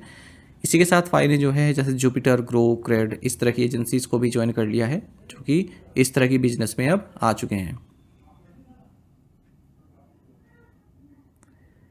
तो NBFC लाइसेंस अब इनके पास मिल गया है, तो ये अब लोन ऑफर कर सकते हैं अपनी ओर से, क्योंकि जब तक इनके पास NBFC लाइसेंस नहीं था, ठीक है, तब तक ये इंटरमीडिएट की तरह जो है कार्य कर रही थी, यानी कि बोरोवर्स को बैंक्स के साथ कनेक्ट करती थी या फिर NBFCs के साथ कनेक्ट करती थी, अपनी ओर से अपनी लोन बुक से जो है पैसा नहीं दे पा रही थी। तो अब NBFC का लाइसेंस मिल गया है, अब अपनी ओर से ये पैसा दे सकते हैं। When is the international thalassaemia day celebrated? अंतर्राष्ट्रीय थैलेसीमिया दिवस कब मनाया जाता है? ऑप्शंस आपके सामने हैं। सही आंसर ऑप्शन सी है, मई 8। आपको जानना चाहिए कि हर साल 8 मई को इंटरनेशनल थैलेसीमिया डे सेलिब्रेट किया जाता है। इस बार इंटरनेशनल थैलेसीमिया डे का थीम रहेगा empowering lives, embracing progress, equitable and accessible thalassaemia treatment for all. आपको जानना चाहिए कि जो ये थैलेसीमिया है ये एक इनहेरिटेड ब्लड डिसऑर्डर है, यानी कि पेरेंट्स से चिल्ड्रन में जाता है जीन्स के थ्रू। और इसमें क्या होता है, जो आपका हीमोग्लोबिन है वो उसका जो जनरेशन है वो काफ़ी कम होता है, या तो बिल्कुल ही हीमोग्लोबिन नहीं होगा या फिर बहुत कम मात्रा में होगा। अब हीमोग्लोबिन कम है, इसका मतलब जो RBC हैं, ठीक है, वो उनकी मात्रा भी कम होगी, तो आपकी जो ऑक्सीजन है वो आपकी बॉडी में प्रॉपर रूप से नहीं पहुँच पाएगी। साथ ही आपको जानना चाहिए कि 8 मई को ही वर्ल्ड रेड क्रॉस डे भी ऑब्जर्व किया जाता है। और वर्ल्ड रेड क्रॉस डे इसलिए मनाते हैं क्योंकि इस दिन बर्थ एनिवर्सरी थी हेनरी दुरांत की, जो कि red cross and the international committee of the red cross के फाउंडर रहे हैं। इस साल 2024 में वर्ल्ड रेड क्रॉस डे का थीम रहेगा I give with joy and the joy I give is a reward. Who has been appointed as the president of the GSAT appellate tribunal? तो GST appellate tribunal है ना, तो GST अपीलीय न्यायाधिकरण के अध्यक्ष के रूप में किसे नियुक्त किया गया है? सही आंसर ऑप्शन सी है, संजय कुमार मिश्रा।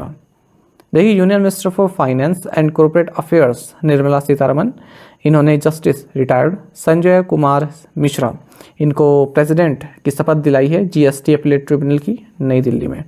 आपको बता दें, जो जस्टिस मिश्रा हैं इनकी जो अपॉइंटमेंट की गई है, इसी के साथ जो GSTAT है या GSTAT आप कह सकते हैं, इसकी शुरुआत अब हो गई है, ये ऑपरेशनलाइज हो गया है। आपको बता दें, जो ये GSTAT है ये एक अपीलेट अथॉरिटी है, इसको central goods and services tax act 2017 के तहत सेटअप किया गया है।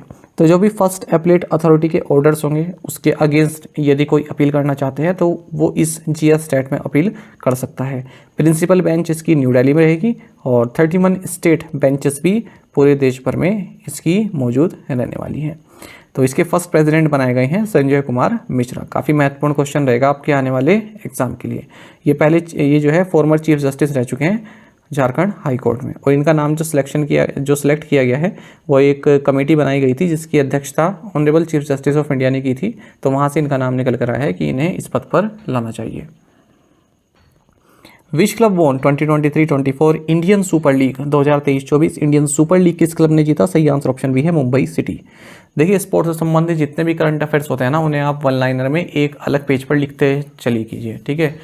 तो पहला जो छुट्टियाँ कोई नहीं, पर आप मई से शुरू कीजिए, ठीक है। 1 मई से जो भी आप स्पोर्ट्स पढ़ रहे हैं ना, एक साइड में लिखते चलिए। खास करके ये जो वन लाइनर होते हैं ना कि किस क्लब ने जीता, फुटबॉल से संबंधित आपको ज़्यादा कन्फ्यूजन रहता है, ठीक है।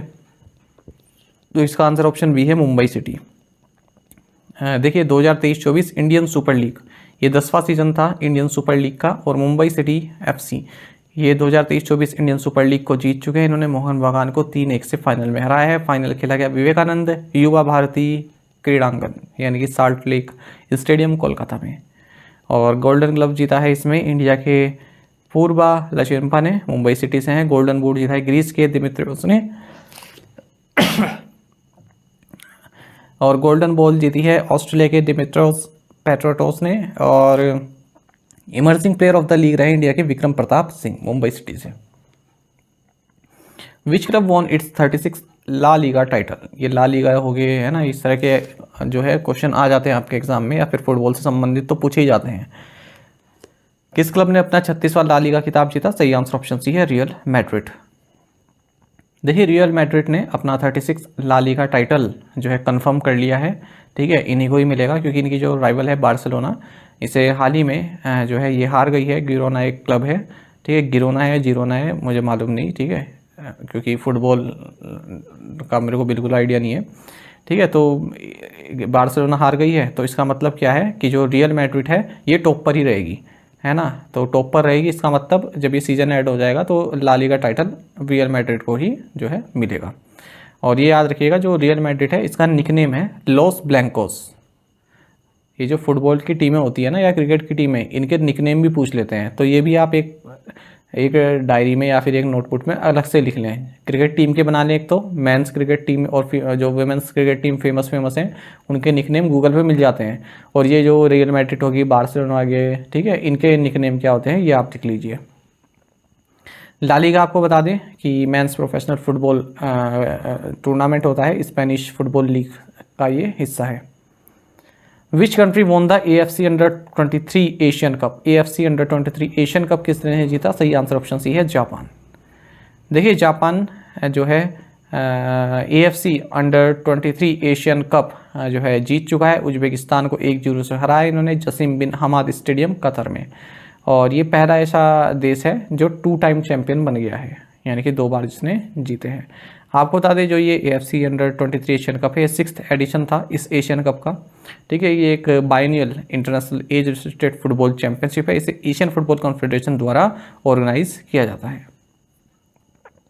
Which country won Fred Perry Cup ITF tennis masters M50 world championship? किस देश ने Fred Perry Cup ITF tennis masters M50 विश्व चैंपियनशिप जीती? सही आंसर ऑप्शन ए है, इटली। देखिए इंडियन ओवर 50 टीम, ठीक है, जो इंडिया की जो ओवर 50 टीम है, 50 से ऊपर की टीम, ये रनर अप रही हैं Fred Perry Cup ITF tennis masters M50 world championship में, जो कि मैक्सिको सिटी में खेला गया। तो भारत रनर्स अप रही है। तो जीता किसने है? ये जीता है इटली ने, ठीक है। तो इंडिया को जो है इटली ने फाइनल में हरा दिया है। इंडियन टीम में हतिंदर पवार, जगदीश तंवर, अजीत सेल और नितिन कीर्तने रहे हैं।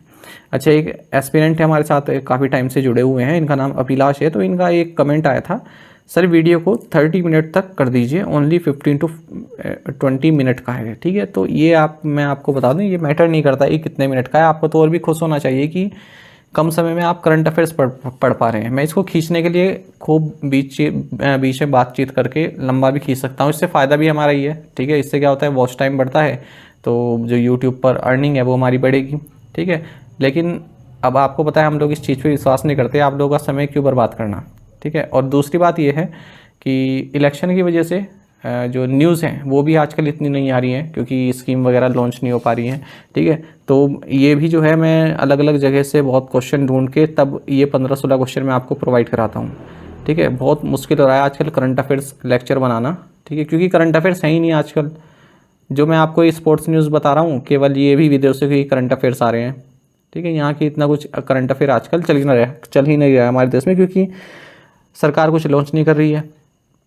तो इसलिए आपको तो और भी जो है कहना चाहिए कि हाँ, कम समय में जो है इतने क्वेश्चंस करा रहे हैं, 16-17 क्वेश्चन। वरना आप देखेंगे उस चैनल्स पर जो लाइव क्लासेस लेते हैं 1-1, 1.5 घंटा खींच देते हैं, ठीक है। तो वो उनके बेनिफिट का है, वो आपके बेनिफिट का नहीं, वो उनके बेनिफिट का है। और 10 से 15 क्वेश्चन ही वो लोग भी कराते हैं, ठीक है। तो इसलिए आप इस चीज़ की चिंता मत कीजिए, आपको तो जो है सेटिस्फाई रहना चाहिए इस चीज़ में कि जो है कम समय में इतने क्वेश्चंस हो रहे हैं। और मैं आपको बता दूं ना, पूरे दिन में 4 से 5 क्वेश्चन होते हैं जो महत्वपूर्ण होते हैं, ठीक है। अब ये क्वेश्चन आपको कराने पड़ते हैं 4 से 5 क्वेश्चन, तो जो है मैं आपको काफ़ी ऑनेस्टली बता रहा हूँ, 4-5 क्वेश्चन होते हैं पूरे दिन भर में जो महत्वपूर्ण रहते हैं आपके लिए, करंट अफेयर्स के लिए, आपके एग्ज़ाम के लिए। पर ये क्वेश्चन मुझे कराने पड़ते हैं, जो बाकी के भी मैं आपको कराता हूँ, क्योंकि अब कुछ एस्पिरेंट ऐसे हैं जो किसी और चैनल पर जाके देखेंगे, अरे ये तो हमें नहीं कराया। मुझको पता है कि ये क्वेश्चन जो है आपके एग्ज़ाम पॉइंट ऑफ व्यू से नहीं है, वो उस लेवल का नहीं है, पर ऐसा मैं आपसे नहीं कह सकता ना कि यार ये नहीं आएगा, है ना। आने को तो वैसे कुछ भी आ सकता है, पर 3-4 क्वेश्चन जो है पूरे दिन भर में महत्वपूर्ण रहते हैं, बस इतना ही जो है सफिशिएंट रहता है, जो इम्पोर्टेंट निकल के आता है पूरे दिन भर में, ठीक है। तो इतना आप हेडेक ना लीजिए इस चीज़ का, जितना आपको कराया जा रहा है उसे बार बार रिवाइज करें। Who won the Formula 1 Miami Grand Prix? Formula 1 Miami Grand Prix किसने जीता? सही आंसर ऑप्शन डी है, मैक्स वर्स्टेपन।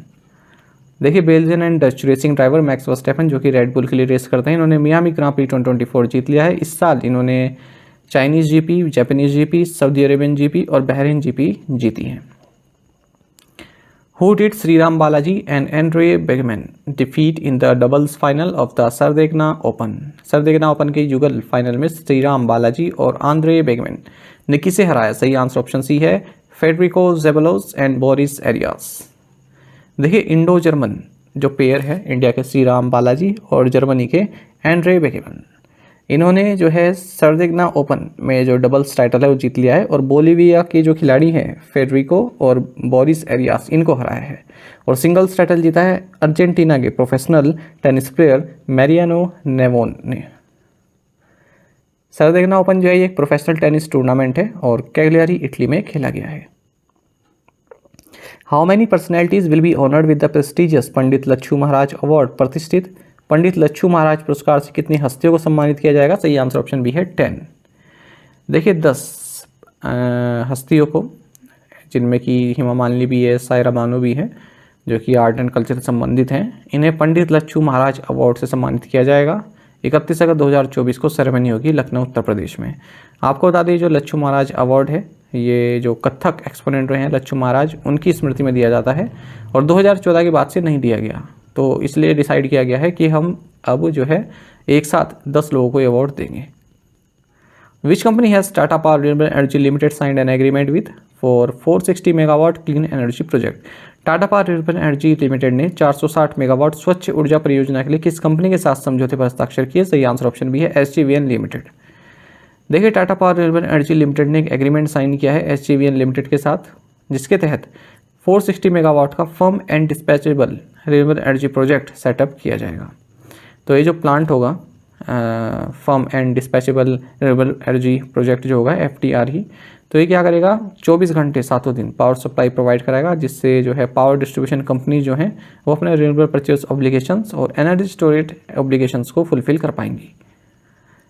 SJVN की CMD गीता कपूर हैं और CEO and managing director Tata power renewable energy हैं Deepesh Nanda. Who has been appointed as the new CEO of Paytm money? Paytm money के नए CEO के रूप में किसे नियुक्त किया गया है? सही आंसर ऑप्शन ए है राकेश सिंह। देखिए पेटीएम मनी जो कि होली ओन्ड सब्सिडरी है 197 कम्युनिकेशंस की, इन्होंने राकेश सिंह को नया CEO नियुक्त किया है और वरुण श्रीधर ने रिजाइन कर दिया है इस पद से। और जो ये वरुण श्रीधर हैं इनको चीफ एग्जीक्यूटिव ऑफिसर बनाया गया है पेटीएम सर्विसेज प्राइवेट लिमिटेड का। What is the name of the customer experience program launched by Bajaj Allianz General Insurance? Bajaj Allianz general insurance द्वारा शुरू किए गए ग्राहक अनुभव कार्यक्रम का नाम क्या है? सही आंसर ऑप्शन सी है प्राइवे। देखिए बजाज अलियांज जनरल इंश्योरेंस ने कस्टमर एक्सपीरियंस प्रोग्राम लॉन्च किया है जिसका नाम प्राइवे है और इससे क्या होगा जो कस्टमर्स की purchasing high value individual insurance policies हैं, ठीक है, उनको जो है ये ऑफर किया जाएगा। तो जैसे कि health, home, motor, personal accident, cyber insurance, ठीक है, इस तरह की पॉलिसीज जो होती हैं वो यहाँ पर ऑफर की जाएंगी। और इसके लेकर आप एलिजिबल होना चाहते हैं तो माई हेल्थ केयर प्लान, ठीक है, ये जो माई हेल्थ केयर प्लान है अंडर प्राइवी, इसके तहत जो एलिजिबिलिटी है उसके लिए कस्टमर के पास मिनिमम जो सम इंश्योर्ड है वो 1 करोड़ का होना चाहिए। इससे पहले हमने देखा था कि बजाज अलियांज जनरल इंश्योरेंस ने इंश्योरेंस समझो इस तरह का एक जेन AI पावर्ड बोट भी लॉन्च किया था। What are the names of the loan products of Bajaj Finance on which RBI has lifted the ban? Bajaj finance के ऋण उत्पादों के नाम क्या है जिन पर RBI ने प्रतिबंध हटा दिया? सही आंसर ऑप्शन ए है e-com and Insta EMI card. देखिए रिजर्व बैंक ऑफ इंडिया ने जो रिस्ट्रिक्शंस लगाई थी बजाज फाइनेंस के लैंडिंग प्रोडक्ट्स ई-कॉम और इंस्टा EMI कार्ड पर, उन्हें इमीडिएट इफेक्ट से हटा दिया है। और जो नॉन बैंकिंग फाइनेंशियल कंपनी है यानी कि यही बजाज फाइनेंस, ये अब लोन्स वगैरह दे सकती है इन दोनों ही प्रोडक्ट्स के जरिए। RBI ने इन पर सैंक्शन लगाया था क्योंकि जो डिजिटल लैंडिंग गाइडलाइन वायलेशन इन्होंने की थी, ठीक है, जिसमें कि जो बोरोवर्स हैं उनको की फैक्ट स्टेटमेंट दी होती है तो वो इशू नहीं की गई थी। What is the primary objective of China's Chang'e 6 lunar probe mission? चीन के चैंग 6 चंद्र जांच मिशन का प्राथमिक उद्देश्य क्या है? सही आंसर ऑप्शन डी है to collect and return samples from the moon's far side to earth. देखिए चाइना ने एक लूनर प्रोब मिशन लॉन्च किया है जिसके तहत जो मून है उसकी जो फार साइड है वहाँ से पहली बार सैंपल्स कलेक्ट किए जाएंगे, उनको अर्थ पर लाया जाएगा साइंटिफिक स्टडीज़ के लिए। इस लूनर प्रोब मिशन का नाम है चैंग 6 मिशन, ठीक है, और पहली बार इस तरह का कार्य किया जा रहा है कि मून के फार साइड से जो है सैंपल लाए जा रहे हैं साइंटिफिक स्टडीज़ के लिए। तो इस लूनर प्रोब को जो है लॉन्च किया गया लॉन्ग मार्च 5Y8 रॉकेट के जरिए और इसके 4 कंपोनेंट हैं, ऑर्बिटर है, लैंडर है, असेंडर है और री एंट्री मॉड्यूल है। तो मून पर से जो है डस्ट और रॉक्स कलेक्ट करने के बाद जो असेंडर है वो इन सैंपल्स को जो लूनर ऑर्बिटर है, ठीक है, उसको जो है ट्रांसपोर्ट कर देगा, जिससे कि उन्हें अर्थ पर लाया जा सकेगा। बाकी आप जानते हैं कि भारत लास्ट ईयर पहली कंट्री बना था जिसने जो लूनर साउथ पोल है, ठीक है, वहाँ पर जो है लैंड किया था चंद्रयान 3 लैंडर के जरिए। Where was the constitution park developed by the Indian Army and Puneet Balan group inaugurated? भारतीय सेना और पुनीत बालन समूह द्वारा विकसित संविधान पार्क का उद्घाटन कहाँ किया गया? सही आंसर ऑप्शन ए पुणे है। देखिए कॉन्स्टिट्यूशन पार्क जिसे इंडियन आर्मी और पुनीत बालन ग्रुप ने डेवलप किया है, ये इनोग्रेट किया गया पुणे में, और ये पार्क इनोग्रेट किया गया है GOC in C southern command lieutenant general Ajay Kumar Singh के द्वारा। कॉन्स्टिट्यूशन पार्क में क्या है, अलग अलग पिलर्स लगे हुए हैं, जैसे आप देख भी सकते हैं, ठीक है। इसमें कॉन्स्टिट्यूशन के बारे में बताया गया है, क्या क्या विशेषताएं रही हैं, कहाँ कहाँ से हमने उसके प्रोविजंस को लिया है, बाकी चीज़ें इसमें आप जो है पढ़ पाएंगे इस पार्क में।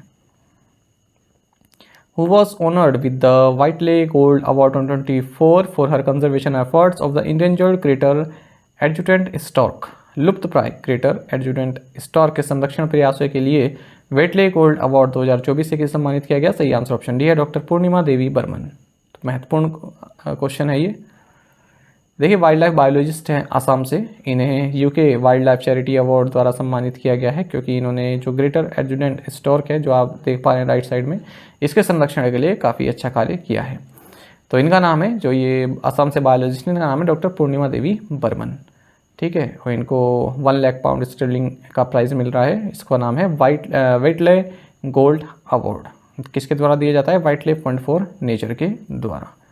और आपको ये भी जानना चाहिए जो है, इनके अलावा 6 और लोगों को ये अवार्ड दिया गया है, ठीक है। गयाना से भी हैं, पपुआ न्यू गिनी से हैं, भूटान से हैं, कैमरून से हैं, नेपाल से हैं और ब्राज़ील से हैं। तो ये भी आपको मालूम होना चाहिए कि अगर किसी इंडियन को अवार्ड मिल रहा है और कितनों को मिला वो अवार्ड, ठीक है, और 6 को मिला या फिर 7 को मिला है, क्योंकि इस तरह के क्वेश्चन देखे गए हैं करंट अफेयर्स में। हम पढ़ के जाते हैं कि इस इंडियन को मिला है, पर उनके अलावा और कितनों को मिला है, कभी कभी हो जाती है ना अलग अलग कैटेगरीज में। तो नाम आपको याद नहीं रखने हैं और किन को मिला है, बस ये याद रखिएगा इनके अलावा 6 औरों को मिला है। साथ ही करंट अफेयर्स फंडा को आप टेलीग्राम पर भी ज्वाइन कर सकते हैं। यहाँ पर रेगुलर वीडियो अपडेट्स और करंट अफेयर्स हम आप सभी के लिए डालते रहते हैं। साथ ही डिस्कशन ग्रुप में आप किसी भी क्वेश्चन का सोल्यूशन पा सकते हैं। दोस्तों हमारा करंट अफेयर्स की प्लेलिस्ट दी गई, इसको आप जरूर देखें, अपने दोस्तों के साथ, फेलो एस्पिरेंट के साथ हमारे करंट अफेयर्स को शेयर जरूर करें। आज का ये सेशन आपको कैसा लगा आप कमेंट बॉक्स में अवश्य बताइएगा। Thank you guys.